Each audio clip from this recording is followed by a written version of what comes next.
So Janiece has been very patient with us here, and we really appreciate that.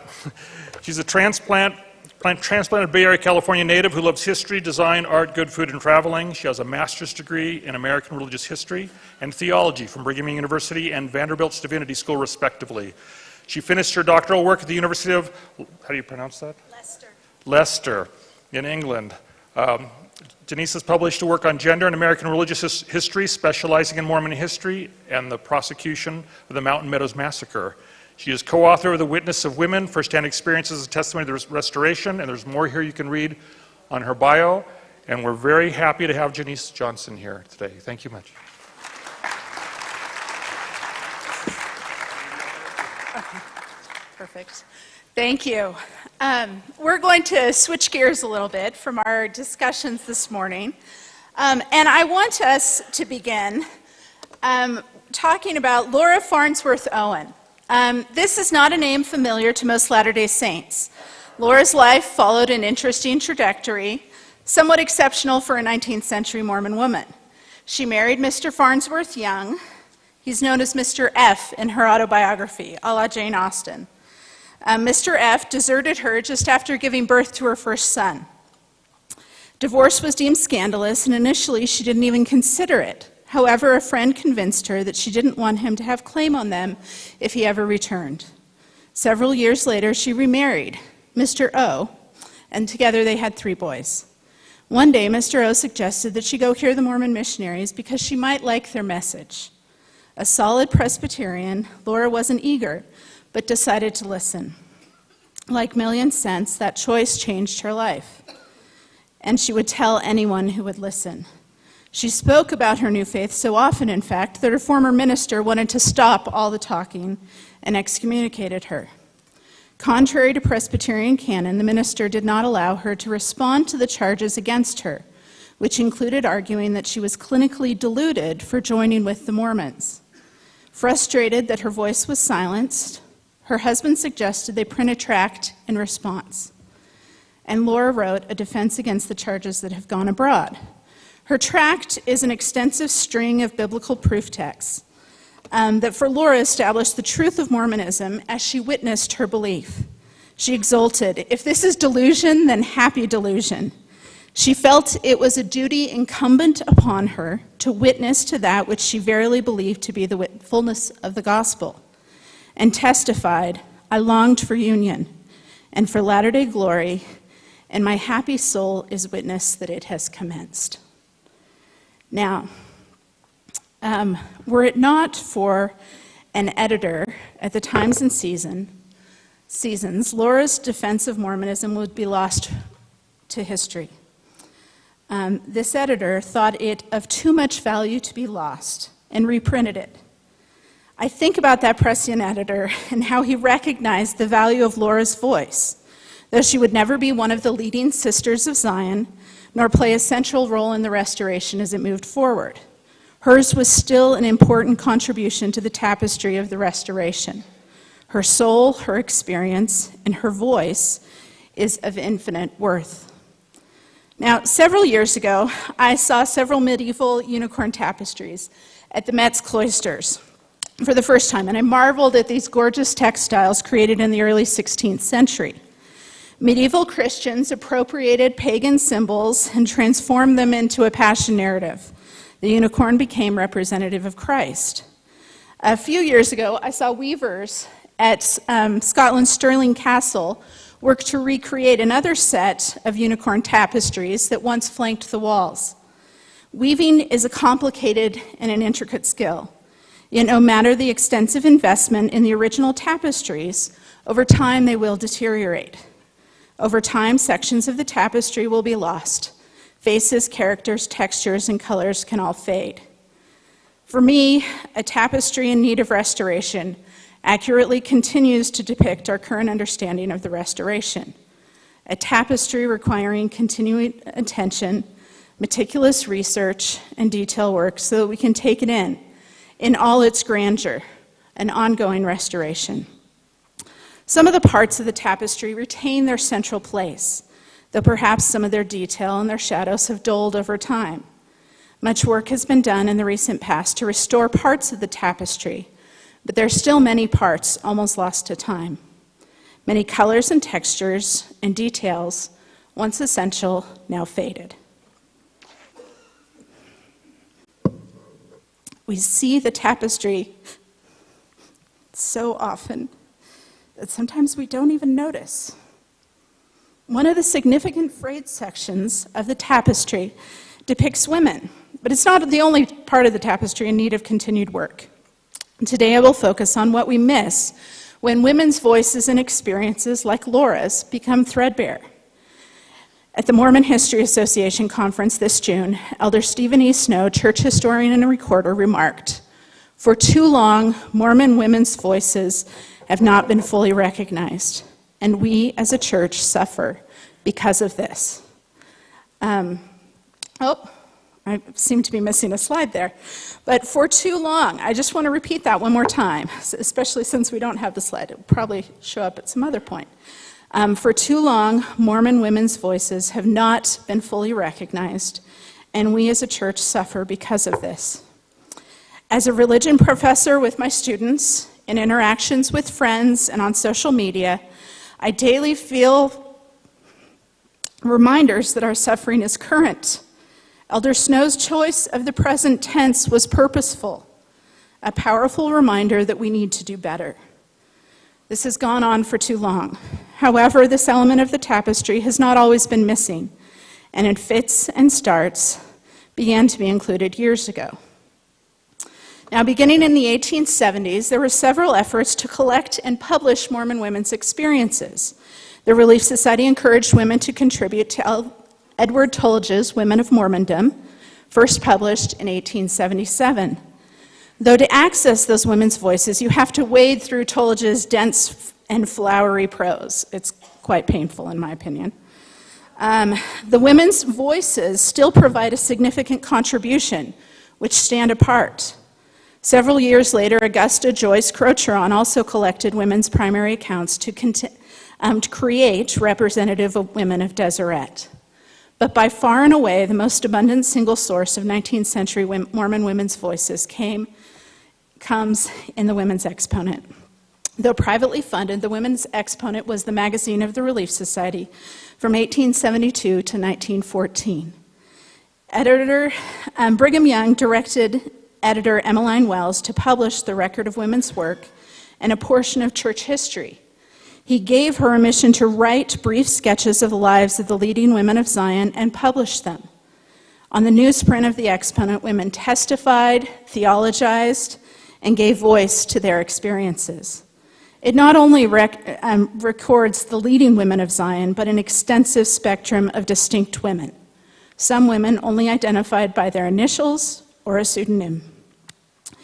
In the intervening years, the Restoration's tapestry is altered. The process of deterioration began. Now, a few years ago, women's history specialist Brittany Chapman set out a survey and asked different groups of Latter-day Saints, how many women of the Restoration can you name?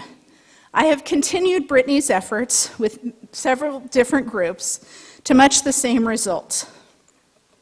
Consistently, nearly every instance, the same 4 women were named: Mary Fielding Smith, Emma Hale Smith, Lucy Mack Smith, and Eliza R. Snow. Every once in a while, another woman would be thrown in for good measure. Clearly, someone was demonstrating they'd been doing their family history recently. While I am certainly a fan of these 4 women, I lament that the history of at least half of those who believed in the Restoration has been reduced to 4 women.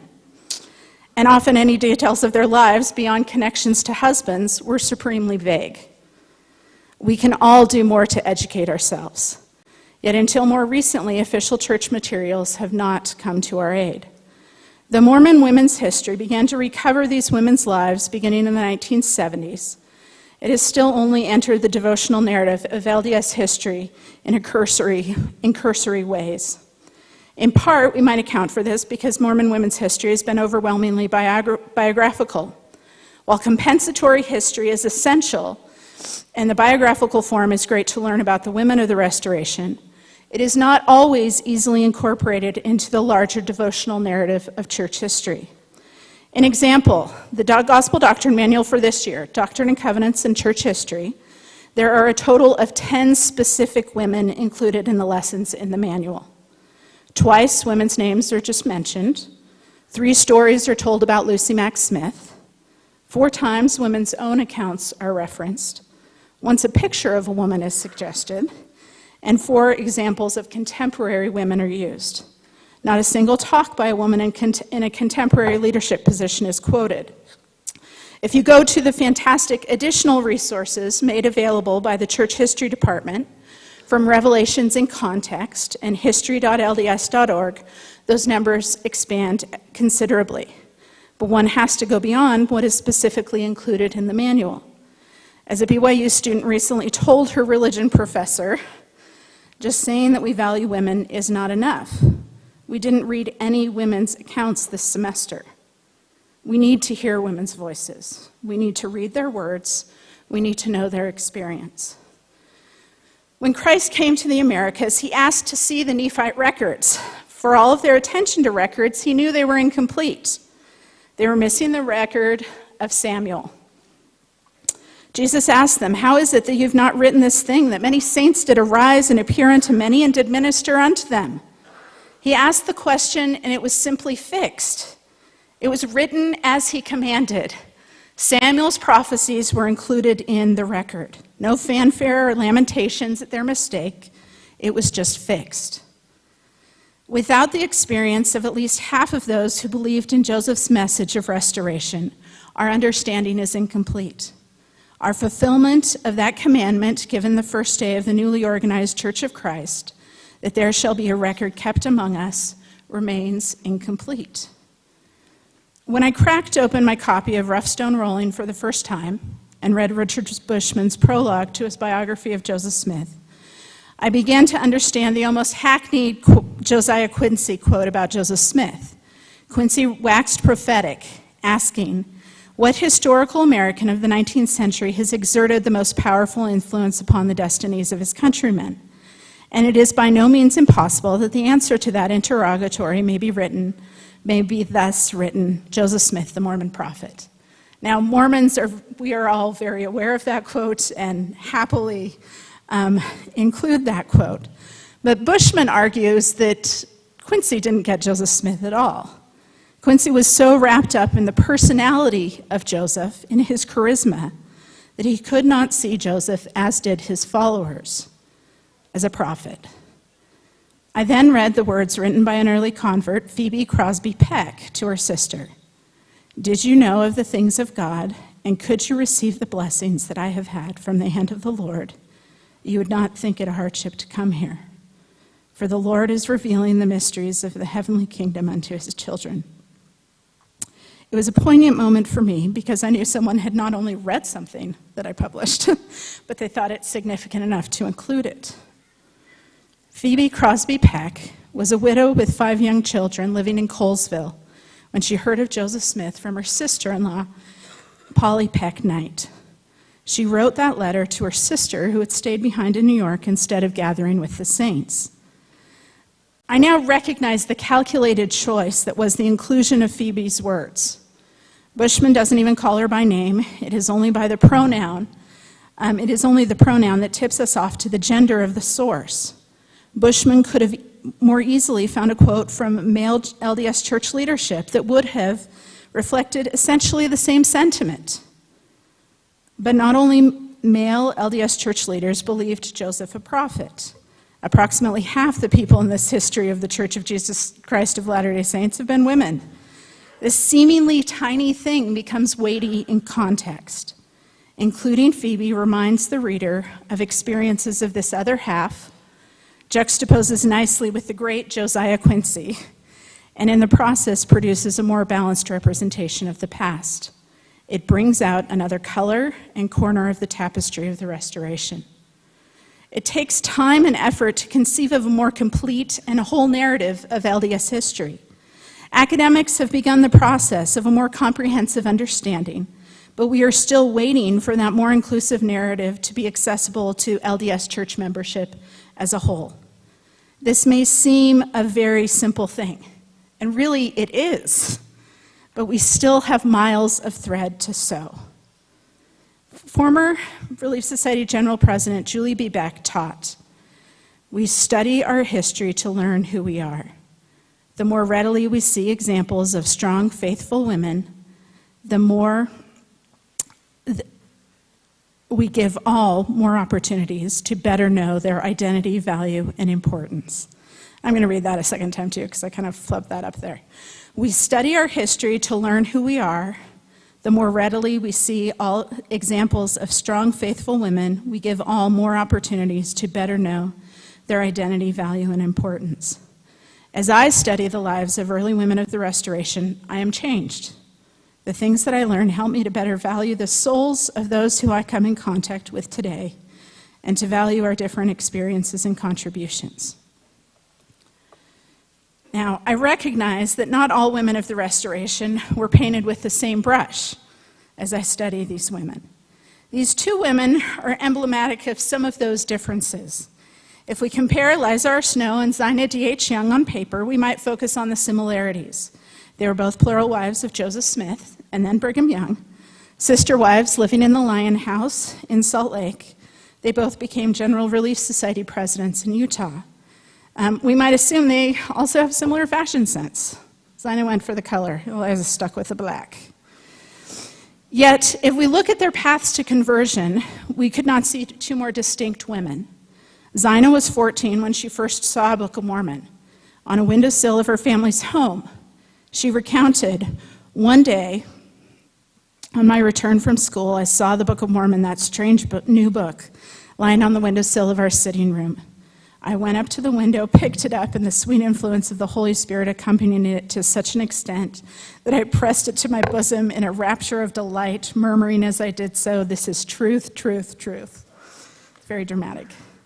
For Zina, it was almost instantaneous, and that sweet influence would stay with her. In contrast, Eliza R. Snow's mother and sister were baptized in 1831. Eliza met Joseph Smith and liked him. She heard the testimony of the three witnesses, such impressive testimonies she had never before heard, but she was worried. She worried that it might be a flash in the pan or a hoax. She didn't want to be deceived. It took Eliza 4 years of study before her heart was fixed, and she decided to get baptized.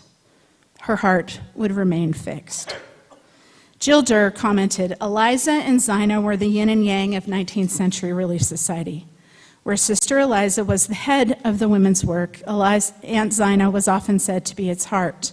The church needed Eliza as much as it needed Zina. The missionary in me desperately wants gaining a conviction of the Restoration to be as easy as it was for Zina for everyone. But the pragmatist in me knows that conversion is as distinct as we are. Sometimes we need the head, sometimes we need the heart. These differences remind me that there are just as there are diversities in operations and leadership, there is no one way to be a Latter-day Saint woman and serve God. We all have something to contribute. We all belong to the body of Christ."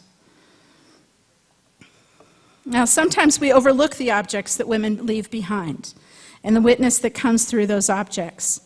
Mary Whitmer provided the homespun wool to tie the Book of Mormon manuscript together. This is perhaps the only known Revelation manuscript penned by a woman, Anne Marsh Abbott's personal and well-worn copy of the Word of Wisdom. Eliza R. Snow crocheted this reticule to hold her temple donation. Early on, she established a pattern of donating to the temple. This, like many other trivial events in human life, proved to be one of the little hinges on which events of immense weight occasionally turn. Later, when she received her inheritance, she donated it to the temple. The pattern had already been established. Now, Julie Beck argued that the ability to qualify for, receive, and act on personal revelation is the single most important skill that can be acquired in this life. We learn as we see everyday individuals work out their salvation and learn to hear the voice of the Lord and imply it in their lives. Now, to get to one of those four women, before Mary Fielding gained another last name and paid her tithing against all odds, She was a single woman making her way in Kirtland. She, her sister Mercy, and her brother Joseph had joined the church together in Toronto and soon gathered to Kirtland. But her sister married, and Mercy and her new husband were called back to Canada on a mission. Her brother Joseph was called to England, leaving Mary alone in Kirtland. She wrote a letter to Mercy in the fall of 1837 amidst uncertainty in her personal life and chaos in Kirtland. Mary had taught school for a month, but it was not ideal and quickly coming to an end. She explained, "The time expires tomorrow when I expect again to be at liberty or without employment. But I feel my mind pretty much at rest on that subject. I have called upon the Lord for direction and trust he will open the way." She spent the rest of the letter describing the turmoil in Kirtland as apostasy and economic uncertainty spread. Mary thought it was comparable to the biblical narrative in Numbers 16. She is very literally living out this biblical narrative. Number 16 is when Korah and his company rose up against Moses and Aaron. However, she could not tell whether the Lord would come out in a similar way or not. For those of us who don't remember that bit right off the top of our heads, the ground split open and swallowed up all the apostates. Mary is just waiting for that to happen. In the process of writing the letter, Mary was able to find a position as a governess. It was certainly not lucrative, but she was hopeful. Ironically, in the postscript of the letter, Mary mentioned a friend who had just married a widower with 5 children. Oddly enough, Hiram Smith had also just become a widower as he lost his wife Jerusha. And 2 months later, on the day before Christmas, Mary Fielding would marry Hiram and instantly become a mother of 5 children herself. In 1880, Desideria Quintanara de Janice was 60. She lived in a small Hidalgo village about 75 miles north of Mexico City. One night, she dreamed of a pamphlet being printed in Mexico City, La Voz de Amonestación, a voice of warning. She sent her son, Jose Maria, on what must have seemed like a wild goose chase to find the men printing the pamphlet. I can't even imagine that, going to Mexico City and sure you can find some white guys printing a pamphlet. After hunting for a long time, he found a Mormon elder correcting printer's proofs for the pamphlet, and that Mormon elder was expecting him to arrive. Desideria would have to continue to wait for a voice of warning. It wasn't yet finished, but the other pamphlets sent with Jose were enough for the moment. She too knew he had been successful by way of revelation, and she anticipated her son's return. She would become the first woman baptized a member in the mission, though Desideria would never leave her pueblo, never reach Mexico City, let alone Salt Lake City. Her faith in the clarity of the instructions she received from the Lord encourages me. If we return to the tapestry for another moment, not all sections of the tapestry are bright and cheery. Contrasts offer depth. Some women's experiences remind us of the oppositional nature of mortality and some of the joyful and some of the dark corners of the tapestry. Jane Manning James and her family chose to trek the 800 miles to Nauvoo on foot after a rude ship's captain would not let them board because they were African American. Though Jane found joy in her faith in God, her road was never easy. She and her family rejoiced to arrive in the city of the saints, yet they were met with hardship, trial, and rebuff. Thankfully, Emma and Joseph welcomed them into their home. Jane immigrated to Utah with the saints, and from someone else's journal, we see a glimpse of Jane's life in 1850. Jane shows up in a line. On April 13th, 1850, Eliza Partridge Lyman's husband had just left on a mission to California. She writes in her journal that he left them without any bread, it not being in his power to get any. Certainly, Eliza was in dire straits almost 2 weeks later when her sister Jane showed up at her door with 2 pounds of flour, it being about half of all she had. If Jane only had 4 pounds of flour, she was certainly not particularly stable herself, but she consecrated what she had and helped her sister. Jane remained faithful as she was excluded from essential salvific ordinances in the temple. Yet she was not satisfied with the negative responses to her petitions for those ordinances. After Elijah Abel's death, she would continue to petition for temple ordinances on his behalf also.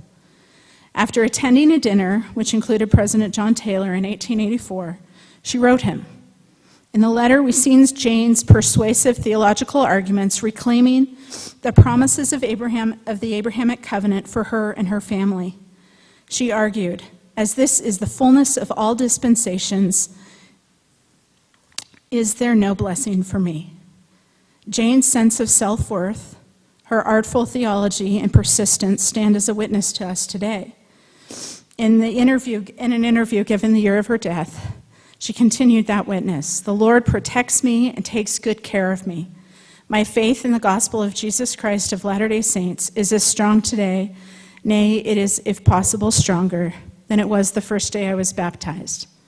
I try in my feeble way to set a good example to all. Really seeing the experience of others can yield empathy if we let it. Letting go of assumptions and judgments opens the way for love and compassion. Now, this semester, I had the opportunity to teach a Women of the Restoration class, religion class at BYU, Idaho. It was the first time, hopefully not the last time this class was offered. We walked through early church history from women's perspective. We talked history and experience and theology through women's sources. This photograph includes a few of my students as we made a pilgrimage to Jane's grave in the Salt Lake City Cemetery. Though I love all my classes, well, usually love all my classes, this class was the highlight of my week. Though we found many similarities among us, there was also an abundance of differences. Returned missionaries, moms returning to school, those struggling to attend church, those who had never considered not going to church, converts, lifelong members, students from different geographical locations, different cultural heritages, lovers of Rexburg, mild tolerators of Rexburg, and even a couple of men. I love teaching religion classes for the mix of the academic and the spiritual. Though we read and talked about academic arguments, this was always focused on the spiritual to a depth that I had not experienced in a class before. I sensed that for many of them, this was a key moment. Several of the women in my class told me how they were led to the class, how they saw it as an answer to their prayer. This did not mean consistent holding hands and singing Kumbaya. People came to the class with different perceptions, desires, and needs. For several, learning how to deal with hard things was key. One student detailed, despite all the sunshiny rhetoric that is often used within the church when discussing times of great misery, I have learned that the Lord does not require people to be happy or thankful for the difficulties that they are enduring at the time. As Mormons are so fond of saying, it takes the bad to know the good, but I believe that that means truly understanding and coming to terms with how the bad makes us feel so that we can overcome it and move on to something better. Another student illustrated, these women led their lives in such a way that they could stay close to Christ, even though they went through great trials. Through these experiences, their testimonies were deepened, and they became more convicted in the cause of Christ. And for another, it was very simple. She commented, I think that the most important thing I learned is that women matter. I know that may sound cheesy, but in the world we live in, we can lose ourselves. I often wonder my worth. These women were a key component to the church's restoration. I take comfort and guidance in their life stories. Now, on reflection, I believe I saw the fulfillment of Julie Beck's prophecy, that as we study the past, we learn who we are, and that we is both individual and collective. One student wrote, I think this class was the first time I felt that as a woman, my value in the church wasn't just implied in the word men. I actually felt it and saw it in the examples of the women we studied. For others, reading about the lives of early Mormon women and listening to their fellow students was an exercise in empathy, stretching themselves to value and work to understand others. Not only women need to hear women's stories, we all need to hear women's stories. The worth of souls is great in the sight of God. If we count ourselves disciples, we value all the voices, all the threads making up the tapestry of the restoration. Women's voices are essential, but that should not be our only concern. At the risk of mixing metaphors, I will appropriate Elder Jeffrey R. Holland's recent words here. We need those who speak different languages, celebrate diverse cultures, and live in a host of locations. We need the single, the married, those with large families, and the childless. We need those with differing sexual attractions, those who once had questions regarding their faith, and those who still do. All of the action does not take place in the center. We need all the colors and shadows and all the textures of the restoration. We need those in the center and those on the corner hem. If we are to recognize the miraculous amidst the mundane, we need to look everywhere. The way that we tell our stories has the capacity to limit us, but it also has the capacity to expand our view and enlarge our souls. We can learn who we really are. Thank you.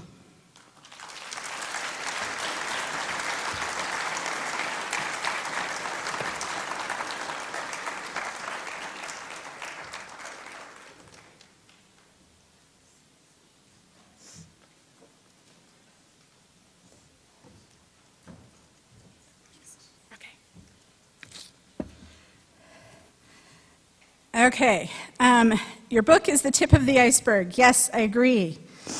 You've had opportunities to read many stories and biographies. What stories would you like most to see published, heard, that have not been told? All of them? Is that acceptable? I know that's kind of a cop-out, sorry. Are you working on another book in this area of expertise?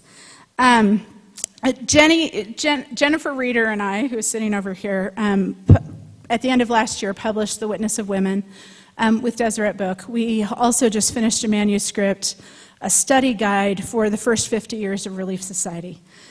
We realized that that book is a momentous achievement, but it is also pretty dense and kind of difficult for ordinary people to be able to access the treasures that are in that book. And so we've worked on a study guide to help make that resource more accessible.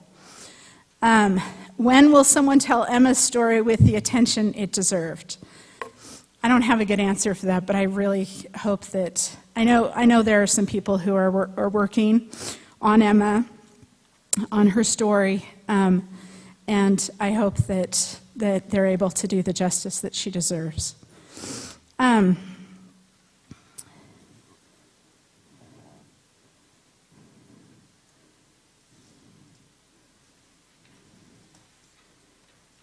Okay, so this question says, I feel that certain practices in the temple teach us a sacred and less lauded power in women, but only because of its sacred nature, not because of inequality.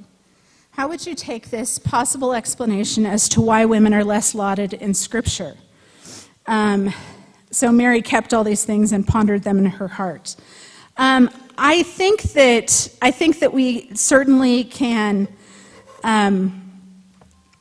talk about women's desire sometimes to not need the spotlight as a reason for women not always consistently being central in scriptural text, but I also think that is a little bit of a cop-out, to say that again. I think that Scripture comes through culture. None of us are immune to the culture in which we are raised. Some of the effects of that culture are to our benefit, and some of the effects of that culture are to our detriment. I think that particularly just as I've been studying Joseph's teaching to the Relief Society in Nauvoo, understanding the position of women, the temple is essential to understand that position of women. I think that even though culture often dictated that men who wrote scripture were not particularly attuned to including women's narratives, I think that should highlight for us those times when they do include women's narratives. Nephi doesn't even tell us his wife's name in his narrative. Yet he does tell us in very explicit detail in 1 Nephi 5, when Sariah receives her witness that Lehi was called of God to bring them into the wilderness. And that conviction that his mother felt sticks with him 30 years later when he is writing that narrative of the Book of Mormon. And I think that it is important for us to take hold of those examples that we see and to recognize the value that is there with those examples. Thank you.